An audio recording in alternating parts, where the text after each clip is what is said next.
খবরের জের ও পুলিশের অভিযানের পর দাসপুরের সোনাময়ী এলাকায় পুরোপুরিভাবে বন্ধ হলো চোলাই মদ বিক্রি। সঙ্গে ওই এলাকায় চিহ্নিত করে মার্কিং করে দেওয়ালে দেওয়ালে লিখিয়ে দেওয়া হলো মদ বিক্রি ও বসে খাওয়া বন্ধ। প্রচারের সোনাময়ী হাট কমিটি।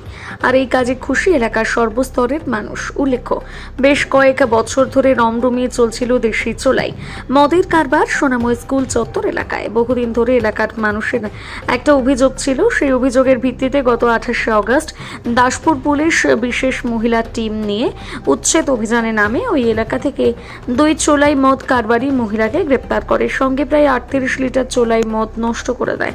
তারপর পুরোপুরিভাবে বন্ধ হয়ে যায় চোলাই মদের রমরমা ব্যবসা। তারপর সোনাময়ী হাট কমিটির পক্ষ থেকে এলাকায় এলাকায় নির্দেশিকা জারি করা হয় যে চোলাই মদ বিক্রি ও বসে খাওয়া সম্পূর্ণভাবে বন্ধ।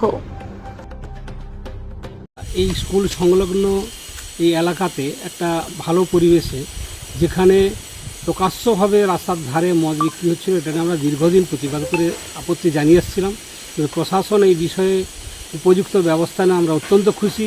এবং সেই সঙ্গে কমিটির পক্ষ থেকেও যে বিজ্ঞাপন দেওয়া হয়েছে যে এখানে বিক্রি বা খাওয়া নিষিদ্ধ, এ ব্যাপারে আমরা এলাকার অধিবাসী হিসাবে আমরা প্রচণ্ড খুশি এবং আনন্দিত।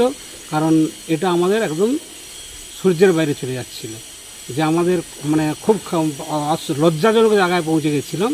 সেটা থেকে অন্তত আমরা কিছুটা সম্মানের জায়গায় সম্মান মনে করছি যে অন্তত এখানটা ওই পরিবেশটা, নোংরা পরিবেশটা অনেকটা কমল।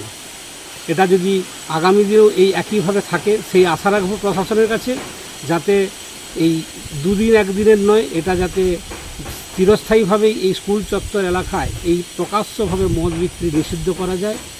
সেজন্য আমি প্রশাসনের কাছে আমি এটা চালু যাতে থাকে সেটার জন্যই আমি অবশ্যই আবেদন রাখব।